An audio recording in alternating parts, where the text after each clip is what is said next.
Are you going to bed? I'll be up in a bit. Don't stay up all night. No, I'll be right there.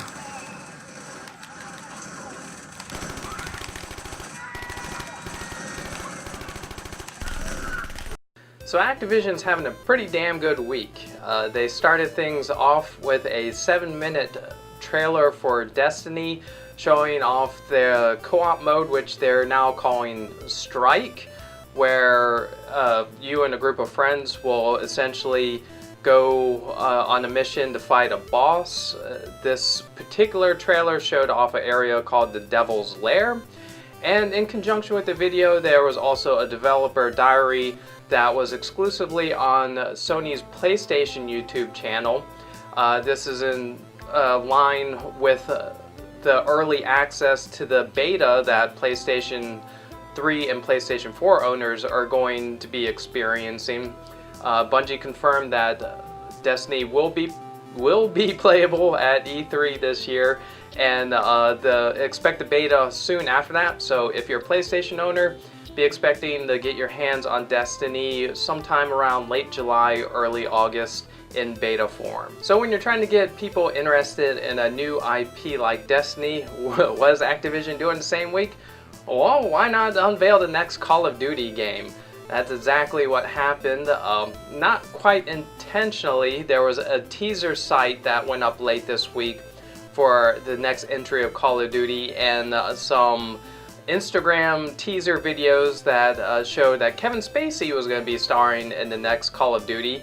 And before we knew it, there were some leaks, and Activision decided to go ahead and just put the trailer up ahead of the May 4th scheduled date that it was supposed to go up.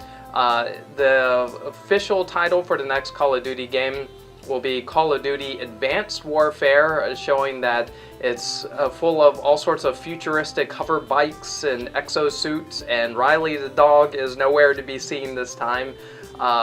This is the first entry being done by Sledgehammer Games totally. You might remember they've helped out on the multiplayer modes on previous Call of Duty games, but the news is that this title has been in development for 3 years, and it looks to be next gen only, meaning that only PlayStation 4, Xbox One, and PC owners will be able to get their hands on this game. It does have a confirmed release date of November the 4th this year. And I also forgot to tell you that Destiny got a release date as well. Destiny will be coming out in September, September 9th. Sorry about that. So, big year for Activision. It's hard to say that Call of Duty and Destiny are in competition with each other, considering they're both coming from the same publisher. So Activision looks to be a big winner this holiday season. And there's a good chance that Kevin Spacey Call of Duty Advanced Warfighter might be televised live on ESPN. The other Call of Duty related news out this week is the X Games Austin that's being held next month. We'll be having the world's first Call of Duty Invitational eSports tournament as an official X Games event, meaning the winners will be receiving X Game medals, and it's basically being considered a sport the same as motocross, skateboarding, and all the like you usually see at the X Games. It's being held mostly by MLG, Major League Gaming. So the teams competing are established MLG Call of Duty teams who have earned the points and the right to compete in this competition. And I'm sure a lot of people are going to be watching this closely to see what the viewer numbers are like. And for all we know, you might be seeing more Call of Duty and video game tournaments live on national television, considering that this will be on both ESPN and ABC. And it seems a little bit of that ESPN money being earned by MLG is going to build the world's first eSports stadium in China. It's estimated to be about a $2.8 billion project for a 15,000 seat eSports arena. They're saying this is a world's first. I'm a little skeptical considering South Korea is part of the world, and Pretty sure they already have something like this, and there's similar projects also in the USA, specifically in California. But still, a big push forward towards esports and recognizing the booming video game industry in China. And MLG has been making a lot of other interesting moves lately, specifically bringing back some fan-requested games like Super Smash Bros. Melee into their regular tournament schedule. It seems Nintendo is being a little more open to allowing their games being added to tournaments, so much so that they're even holding their own invitational Super Smash Bros. 4 tournament at this year's E3. This comes as part of a pre-E3 announcement trailer that's quite amusing. If you've ever wondered what Reggie Fils-Aimé would look like, go ahead and look at the article so you can watch the full video. Other tidbits of news, it also seems that this year, in lieu of a live press event, again, they'll be doing a pre-recorded stream, but they didn't say it was going to be a Nintendo Direct. Quite a few rumors that Nintendo might actually have some new hardware to show, but all they're talking about right now is Smash Brothers. And while you're watching Smash Brothers live from the comfort of your own home at E3, you can actually go out to Best Buy during E3 and get your hands on the game yourself and get to try it out a little bit early. So we'll see what Nintendo has up its sleeve for E3. They will be live streaming some game reveals, so we know there's going to be some new games, but new hardware seems to be the best approach for Nintendo to have any kind of future after this year. And one thing Super Smash Bros. Has always seemed to lack is balls.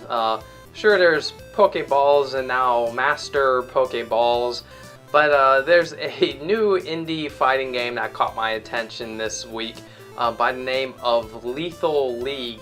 It's a 2D, up to 4 player fighting game that's kind of like a hybrid with Pong, where players basically hit a ball back and forth until one of them collides with the ball. It's going to be released on Steam this summer. No pricing details quite yet, but the game actually looks pretty good. And they've confirmed online multiplayer using GGPO, which is that great netcode that you might have already been using in Skullgirls and Dive Kick. So I'm really ready to get my hands on this game, so expect a preview when I do. And as nice as it is to see a fighting game that's not coming from the usual suspects like Capcom, Namco, or WB, it's interesting. There's a new God game on Kickstarter that doesn't involve Will Wright, Peter Molyneux, or Sid Meier. The name of this game is Universe Sim, and it seems to be a pretty ambitious PC-only God planet simulation game, and I've really like the approach the developers are taking towards this, specifically that the game will be DRM free, will not require an online connection to function. All DLC updates will be free, and well, what was the last one? Oh yeah, and no microtransactions. So they're already halfway to their goal with about 20 days left. So if you like God simulation games, go ahead and head over to Kickstarter and throw a few bucks their way. And it's always good to follow up on previous stories. Certain ones I haven't quite written articles on, since I was a little disappointed that the Arc System Works Blood Rain game was actually just a Japanese port of that terrible Way Forward 2D side-scroller. But good news, the ET landfill excavation was finally successful. There's quite a bit of news footage up this week of them digging up and finding the ET cartridges in that landfill that everybody already knew was there. Interesting that this is part of a Microsoft documentary, and we kind of already know the ending, so that's going to be part of the Xbox One original video content, along with a Halo and a couple other TV series. But hooray! I don't have to report on the story anymore. They've excavated ET landfill. End of story. And after you've phoned home from your local landfill, make sure to visit gamersunite.com for all your latest gaming news, previews, and LAN events in your area. And I'll see you guys next week.